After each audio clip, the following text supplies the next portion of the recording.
वो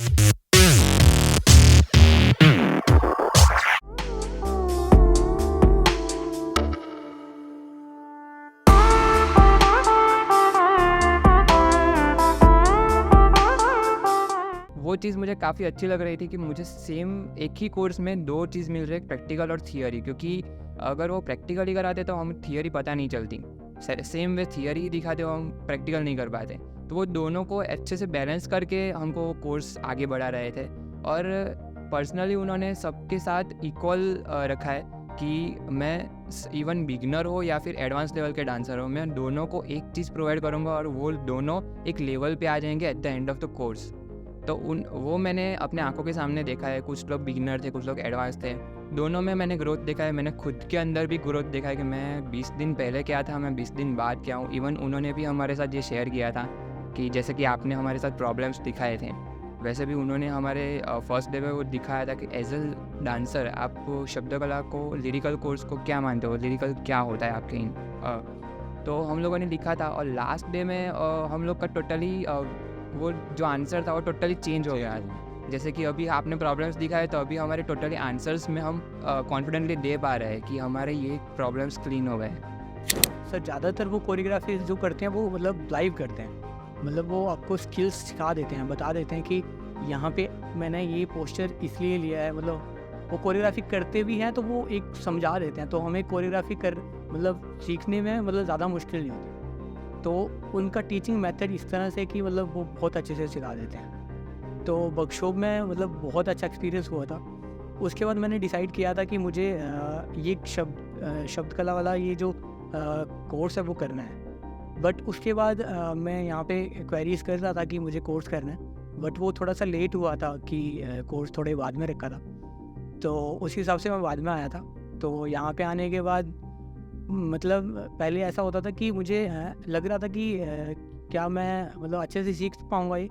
but sir जब मैंने ज्वाइन किया, सर का ऐसा एक्सपीरियंस है कि सर मतलब सब आर्टिस्ट को अच्छे से सिखाते हैं। और मुझे ऐसा लग रहा था कि वो पर्सनली हर एक बंदे को पर्सनली देखते हैं कि इसका स्किल्स कैसा है, इसका स्किल्स कैसा है, उसके अकॉर्डिंग वो काम कर रहे थे। तो वो बहुत उनका 13-14 साल का एक्सपीरियंस है डांस में, तो वो उस एक्सपीरियंस को मतलब निचोड़ के हमें दे रहे थे सर शब्दकला का एक्सपीरियंस अभी 2 दिन फिनिश हुआ है, पर वो मैं निकाल नहीं सकता हूँ। जैसे कि शब्दकला ना ही एक कोर्स है, वो सर एक डांसर को आर्टिस्ट कैसे बनना है वो सारी चीज़ें अंदर आ जाती है। जैसे कि हम लोगों ने फर्स्ट डे से मैंने सर शब्दकला ज्वाइन किया तो मुझे लगा कि सिर्फ लिरिकल कोर्स है, और मुझे ऐसा था कि लिरिकल में क्या ही इतना आएगा, लिरिकल में अच्छे से। पर सर ने जो डिटेलिंग बताई है सारी, जो मुझे आज तक नहीं पता थी, और मेरे ऐसे डाउट्स थे सर कि जो मेरे डांसिंग जर्नी जब से स्टार्ट हुई तब से वो मेरे क्लियर नहीं हुए थे। और शब्दकला के बाद मेरे वो सारे डाउट्स क्लियर हो गए अच्छे से कि हाँ अच्छा म्यूज़िक में ऐसा भी होता है, अच्छा म्यूज़िक को हम ऐसे भी सुन सकते हैं, ओके कि दिन में हमें 30 से ज़्यादा गाने सुनने और उसको कैसे अलग अलग अलग तरीक़ों से बनाने हैं वो भी हम सुन सकते हैं। और हाँ सर कोरियोग्राफी सेंस से लेके उनके उन्होंने जो सारे एलिमेंट्स बनाए हैं वो काफ़ी हेल्पफुल रहे, और हम लोग उस पर वर्क करेंगे तो आई एम श्योर कि हमें लाइफ में बहुत ही ज़्यादा काम आएगा वो चीज़। और थैंक यू सर वो शब्दकला यहाँ करने के लिए, ताकि हम लोग उसको कंटिन्यू कर पाए। और सर मैं सबको बोलूँगा कि शब्दकला और पीआईटीपी प्लीज़ ज्वाइन कीजिए, क्योंकि पर्सनली मुझे बहुत मज़ा आया सर। मुझे एक्सपेक्टेशन से काफ़ी ज़्यादा सीखने को मिला है सर उसमें। सर है ना ऐसे जान डाल देते ना, मतलब ऐसे मूर्ति में ऐसे जान डालते हैं, बोलते ना कि वो मूर्ति भी एक इंसान बन जाती है, वैसे मतलब अविनाश सर है जो उन्होंने ऐसे फूंक मार दिया और मेरे में जान आ गई, ऐसे बोल सकते हैं। और अविनाश सर और शिजिन सर ऑलवेज मेरे अच्छे टीचर रहेंगे लाइफ टाइम, बहुत कुछ सीखने मिला इनसे। और अविनाश सर है ना जो एक मतलब एक डांसर को डांसर नहीं बनना है, डांसर का काम तो सब लोग कर रहे हैं, जो पूरा मतलब भीड़ के डांसर नहीं बनना है, कुछ अलग पहचान करके हमको बनना है, मतलब खुद की आइडेंटिटी, एक आर्टिस्ट, अच्छा आर्टिस्ट बनना है।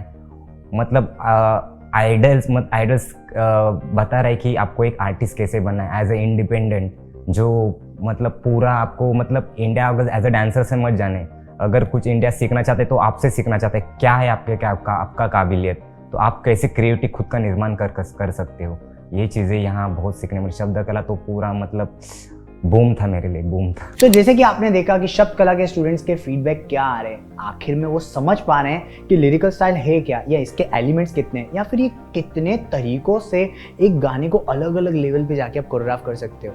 यानी कि आप समझ पा रहे हो कि लिरिकल स्टाइल एक वो स्टाइल नहीं है जिसमें हम सिर्फ इमोशनली बात कर रहे हैं या फिर हम सिर्फ लिरिक्स पे प्रेजेंट कर रहे हैं। इसमें बहुत सारे एलिमेंट्स हैं, ये एक समुद्र की तरह है। इसमें जितना डीप जाओ उतने ज़्यादा आप क्रिएटिव बनते जाओगे और उतने ही ज़्यादा वर्सेटाइल बनते जाओगे और अपनी क्रिएशन को सामने बिना बोले इमोशन एंड टेक्निकल चीज़ों से प्रेजेंट कर पाओगे अलग अलग एलिमेंट्स के साथ। अगर आप समझना चाहते हो कि लिरिकल स्टाइल क्या है तो जल्दी से हमारे नए बैच के लिए एनरोल करना चालू कर दो और ये नंबर पे कॉल कर दो, क्योंकि हमारा न्यू बैच स्टार्ट होने जा रहा है 18 दिसंबर से। और जल्दी से मिलते हैं हम शब्द कला के नए सेशन में। आप और मैं समझते हैं लिरिकल स्टाइल के बारे में।